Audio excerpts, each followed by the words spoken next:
नमस्कार, मेरा नाम है मृत्युंजय और आप देख रहे हैं अमर उजाला। अपराध लोक में अक्सर हम बात करते हैं समाज के उस हिस्से की, समाज के उस काले सच की जो उजागर नहीं होता, जिस पे इन्वेस्टिगेशन होता है, पुलिस केस होते हैं, क्राइम होता है जिसे क्राइम कहते हैं। लेकिन आज हम जिस मुद्दे पे बात करने जा रहे हैं वो मुद्दा OTT प्लेटफॉर्म से जुड़ा हुआ है। वो मुद्दा आपके फ़ोन में अब जो वीडियोस देखते हैं, जो वेबसाइट्स देखते हैं, उनसे जुड़ा हुआ है। सरकार ने करीब 25 OTT प्लेटफॉर्म्स और वेबसाइट्स बंद की हैं, बैन की हैं। क्यों बैन की गई, क्या पूरा मामला है, इसके पीछे कानून क्या कहता है? हमारे साथ रोज की तरह हमारे वरिष्ठ सहयोगी वरुण कुमार जी मौजूद हैं। उनसे जानते हैं और समझते हैं कि OTT प्लेटफॉर्म बैन करने की जरूरत क्यों पड़ी, समाज पे उसका कैसा असर पड़ रहा था, इसके पीछे कानून क्या कहता है। वरुण, पहला सवाल ये कि आवश्यकता क्या थी? देखिए, सभी दर्शकों को पहले तो नमस्ते। आप लगातार अपराध लोक देख रहे हैं, अपराध लोक को आपका प्यार मिल रहा है, आपके कमेंट मिल रहे हैं, उसके लिए आपका बहुत बहुत धन्यवाद, शुक्रिया। पिछले 3 दिन से हम एक बहुत महत्वपूर्ण मुद्दे की कवरेज कर रहे थे और वो मुद्दा है उत्तर प्रदेश में अलग अलग जगहों पर ड्रोन दिखाई देने का। हमने 3 वीडियो बनाए, तीनों वीडियो बहुत पसंद किए गए, लोगों ने उसे बहुत सराहा, बहुत सारे कमेंट आए, उसके लिए आप लोगों का धन्यवाद। आज हम बात करेंगे ये जो 25 ऐप सरकार ने लॉक कर दिए हैं, ब्लॉक कर दिए हैं, इस पे आज हम बात करेंगे। सरकार ने ये एक्शन क्यों लिया, हमारे देश का कानून इसके बारे में क्या कहता है। साथ में मैं आपको बहुत सारी आज ऐसी बातें बताने वाला हूँ जो जुड़ी हैं इस तरीके के कंटेंट से, आपके फ़ोन से। आप फ़ोन में क्या क्या ऐसा देख रहे हैं जिसको देखने पर आपको जेल हो सकती है। आप फ़ोन में कहाँ क्या देखें जो आप सुरक्षित रहें और आपके ऊपर पुलिस के द्वारा कोई कार्रवाई न की जाए, यही आज का मुख्य मुद्दा है। खबर इसमें जो सबसे पहले, जैसा मृत्युंजय ने बताया कि 25 OTT ऐप, वेबसाइटें, इनको ब्लॉक कर दिया गया है। सूचना और प्रसारण मंत्रालय, उन्होंने इंटरनेट सेवा प्रदाता यानी कि जितना भी इंटरनेट जो देने वाली कंपनियां हैं, जियो है, एयरटेल है और भी अन्य जो कंपनियां हैं, BSNL है, तमाम जो कंपनियां हैं, उनको ये कहा गया है कि ये जो प्लेटफॉर्म्स हैं इनको आप इंटरनेट से हटा दीजिए। अब मान लीजिए आप जियो इस्तेमाल करते हैं तो आप उल्लू ऐप नहीं देख पाएंगे। मान लीजिए आप एयरटेल इस्तेमाल करते हैं तो आप इस तरह के ये जो उल्लू या ALTT जो ऐप हैं, आप इनको नहीं देख पाएंगे। तो जितनी भी प्रमुख इंटरनेट देने वाली कंपनियां हैं उनके प्लेटफॉर्म पर, मतलब आप खुलेगा ही नहीं ये जो ऐप है, आप उनके डेटा एक्सेस से ओपन ही नहीं होगा। हाँ, मतलब मोटे तौर पे ये कंपनियों पे कार्रवाई नहीं हुई है, उल्लू पे या ALTT पे कोई कार्रवाई नहीं हुई है। इंटरनेट देने वाली जो कंपनियां हैं उनको कहा गया है कि ये यूजर के पास खुले ही ना, ऐसी व्यवस्था, डेटा एक्सेस बंद कर दीजिए। तो आप ये मानिए कि जब जो भारत में इंटरनेट देने वाली कंपनियां हैं, जब वो इस तरह के ऐप को दिखाएंगी ही नहीं तो पूरी तरीके से ये कंपनी जो ऐप हैं और वेबसाइटें हैं ये बैन है। अब ये ऐसा क्यों किया सरकार ने, ऐसा करने की जरूरत क्यों पड़ी सरकार को, अब इस बात को समझिए। मंत्रालय को ये बात पता चली कि ये जो ऐप हैं, ये जो वेबसाइटें हैं, इस पर आपत्तिजनक विज्ञापन तो होते ही हैं, साथ में जो इनका कंटेंट है वो भी आपत्तिजनक है।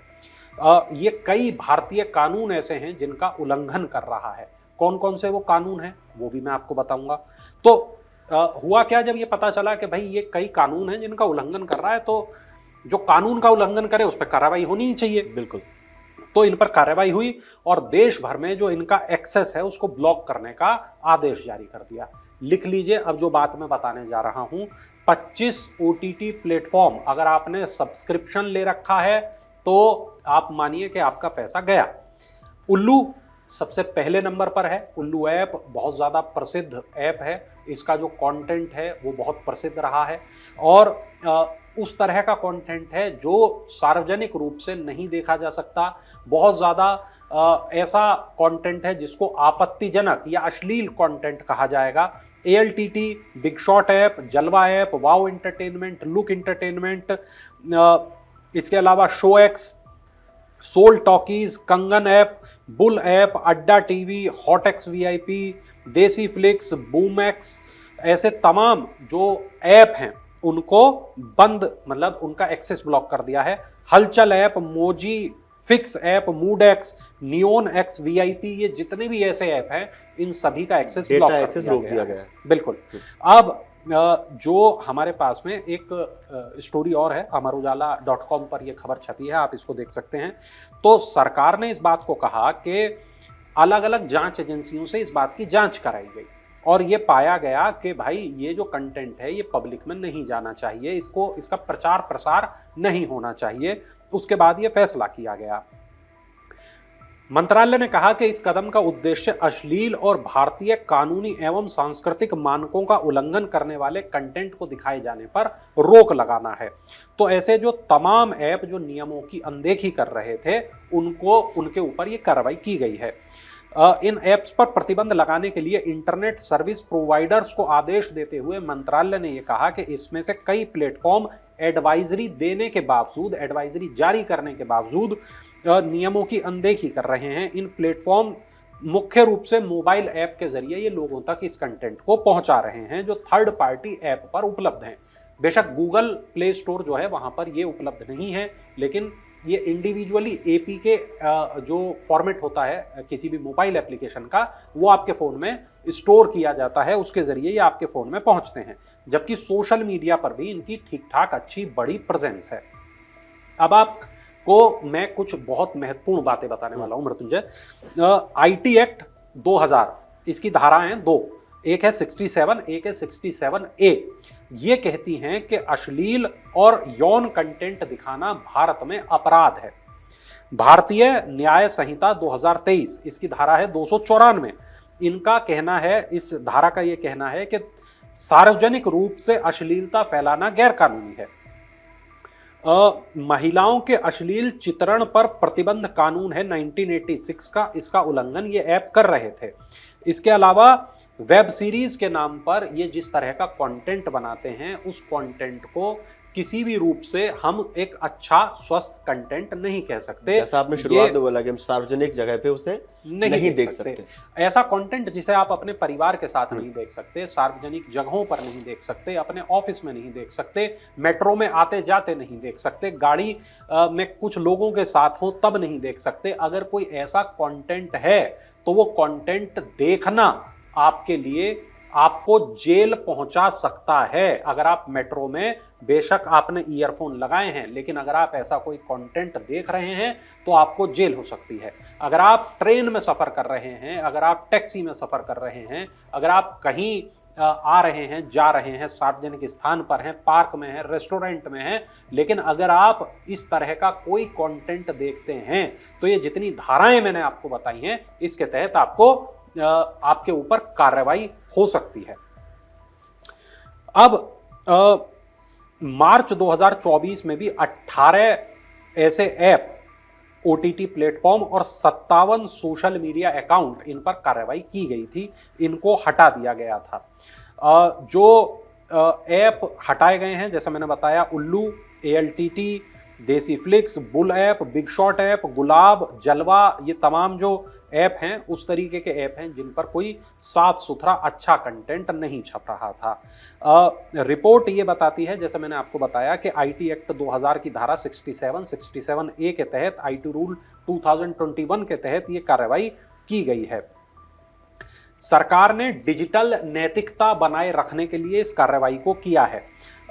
एक यहाँ पर एक धारा और है जिसको बोलते हैं धारा 79(3)B, और प्लेटफॉर्म को अवैध कंटेंट हटाने का नोटिस मिला, फिर भी उस कंटेंट को हटाया नहीं गया तो इसको किसी भी तरीके का प्रोटेक्शन कानून की तरफ से नहीं दिया जाएगा। ये भी यहाँ पर बात लागू होती है। भारतीय न्याय संहिता 2023 की धारा 294, इस धारा के तहत भी कार्रवाई हुई है। सार्वजनिक रूप से अश्लील सामग्री का उपयोग, प्रदर्शन अपराध माना गया है। पहली बार अगर आप ऐसा करते पकड़े जाते हैं तो 3 महीने की जेल, जुर्माना और बाद में इससे ज़्यादा बड़ी सज़ा भी आपको हो सकती है। इसके अलावा अगर कोई आप ऐसा कंटेंट देख रहे हैं जिसमें बच्चों को भी दिखाया गया हो तो पॉस्को एक्ट 2012 के तहत कार्रवाई पूरी तरीके से की जा सकती है। मृत्युंजय, यहाँ बहुत सारी अन्य चीज़ें भी हैं। देखिए, ये जो कंटेंट है, ये तो कंटेंट हो ही रहा है, चल ही रहा है, लेकिन सरकार ने अब जो एक कार्रवाई की है, इस कार्रवाई के बाद जिन लोगों ने इनके सब्सक्रिप्शन ले रखे थे, यकीनन उनको जो परेशानी है वो है, लेकिन यहाँ पर ये देखने वाली बात है कि उनकी परेशानी महत्वपूर्ण है या समाज के अंदर जिस प्रकार का कंटेंट घूम रहा है, उस कंटेंट की स्क्रीन रिकॉर्डिंग घूम रही है, उनकी रील्स घूम रही हैं, इंस्टाग्राम या फेसबुक या व्हाट्सएप पर वो कंटेंट को शेयर किया कोई जा फिल्टर रहा भी नहीं है और इस पर कहीं कोई फिल्टर नहीं है, उसका जिम्मेदार कौन? हम और आप पत्रकारिता के क्षेत्र में काम कर रहे हैं, लंबे वक्त से काम कर रहे हैं, आप भी लंबे वक्त से इन चीजों को देख रहे हैं मृत्युंजय। कई केसेस में हमने ये देखा कि रेप जब हुआ तब पुलिस ने, कोर्ट ने ये देखा कि रेपिस्ट व्यक्ति ने ऐसी हरकत करने से पहले कोई ऐसा कंटेंट देखा था जिसके बाद उसने रेप की घटना को अंजाम दिया। तो क्या समाज में ये इस तरह का कंटेंट किस तरह की मानसिकता को पैदा कर रहा है, ये भी अपने आप में एक बहुत बड़ा सवाल है। सरकार ने 2021 में आईटी रूल 2021 जो है उनको लागू किया था और वहां पर इसको ये तय किया गया कि उम्र के आधार पर कंटेंट कैटेगरी देना यहां जरूरी है। AUA 16+ जैसे लेबल को अनिवार्य किया गया था। एक ग्रीवांस ऑफिसर जो है उनको रखना जरूरी बताया गया था। इसके बाद में महिलाओं, बच्चों और राष्ट्र विरोधी कंटेंट के बचाव के दिशा निर्देश दिए गए थे और एक डिस्क्लेमर की भी बात हुई थी कि भाई ये डिस्क्लेमर भी आपको देना है कि अगर ये कंटेंट 18+ है तो आप बताओ 16+ है, 18+ है, ये तमाम चीजें आपको बतानी है। अब व्यूअर को पहले से इन्फॉर्म कर दो या फिर वैसे फिल्टर सेट कर लो। 2021 का एक मामला आपको ध्यान होगा, शिल्पा शेट्टी के पति राज कुंद्रा, उनको जेल हुई, उनकी गिरफ्तारी हुई। हॉट शॉट नाम का उनका एक OTT ऐप था जिस पर यह आरोप लगा कि भाई इस ऐप के जरिए अश्लील कंटेंट परोसा जाता है।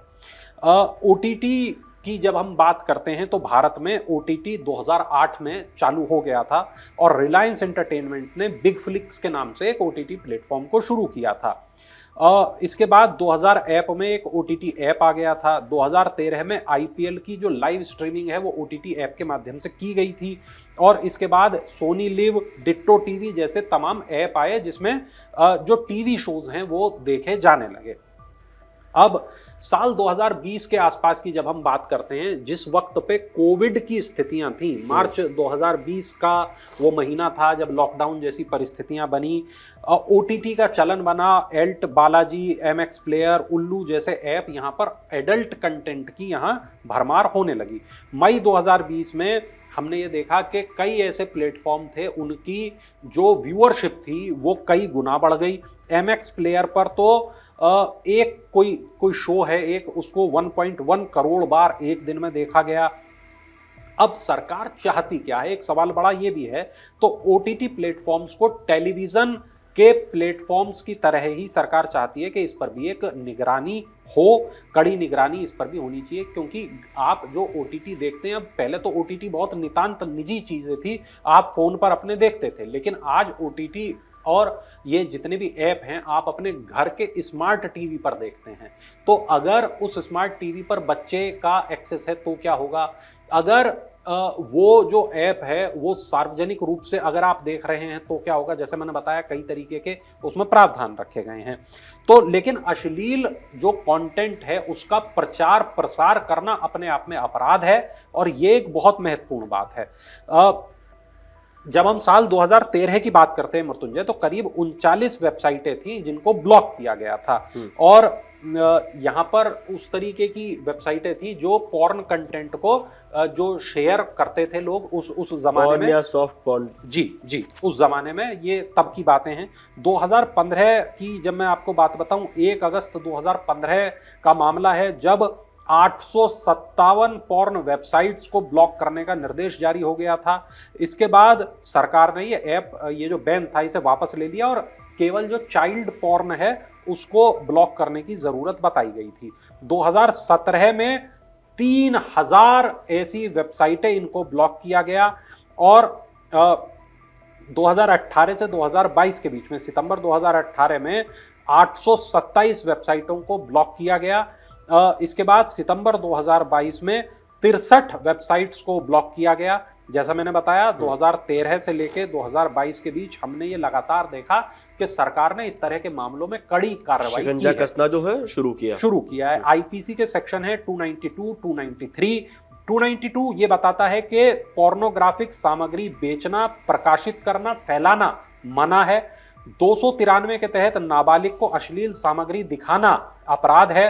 आईटी एक्ट 2000 इसकी सेक्शन 67, यहां पर डिजिटल माध्यम में अश्लील सामग्री दिखाना अपराध है। सेक्शन 67A आईटी एक्ट, इसमें जो भी कुछ इस तरह का कंटेंट है उसका ऑनलाइन प्रदर्शन गैरकानूनी है।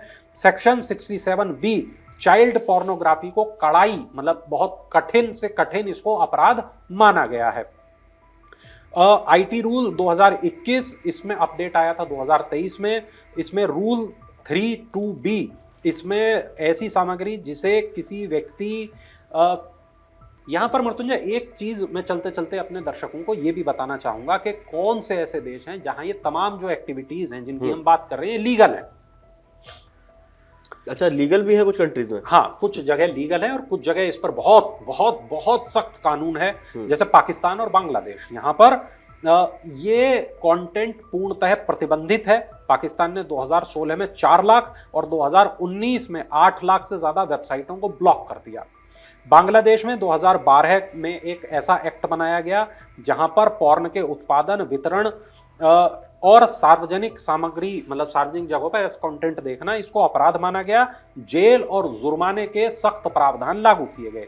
चीन में पॉर्न का उत्पादन, वितरण, बिक्री अपराध है और अगर आप ऐसा कोई होस्ट करते हैं, प्रसारण करते हैं तो 2 से 3 साल तक जेल हो सकती है। जर्मनी और यूके ऐसे कुछ पश्चिमी देश हैं जहां पर पॉर्न अवैध नहीं है। एज वेरिफिकेशन की जो प्रणाली है वो अनिवार्य है। जर्मनी में केजेएम जैसे निकाय सीधी कार्रवाई करते हैं। सोशल मीडिया पर ये कंटेंट बच्चों तक न पहुंचे उसके लिए इसको नियंत्रित किया जाता है। अमेरिका में ऐसा मतलब एक पूरा आप देखें तो वहाँ एक इलाका है, बहुत बड़ा इलाका है, एक पूरा मैं कहूँ कि शहर ही है जहाँ पर इस तरीके के कंटेंट को बनाया जाता है। लेकिन उसके लिए ये पूरी वहाँ पर जो इंडस्ट्री है जो ये चलती है, लेकिन उसके लिए वहाँ पर सख्त नियम कानून बने हुए हैं। गिरफ्तारियों की बात करें तो हमने तलाश करना चाहा कि एनसीआरबी के पास क्या कोई ऐसा डेटा है जो हमें ये बताए कि इस मामले में कितनी गिरफ्तारियां हुई हैं, क्या कार्रवाइयां हुई हैं, लेकिन एनसीआरबी ने अलग से इस कैटेगरी में कोई डेटा वहां पर हमें नहीं मिल पाया। लेकिन हम ये ज़रूर कह सकते हैं कि अब जो इस तरीके की कार्रवाई हुई हैं और ये कार्रवाई हमें ये बताती है कि सरकार इस तरह के मामलों में बहुत सख्त है। मेरे 2 सवाल हैं और वो आपसे हैं।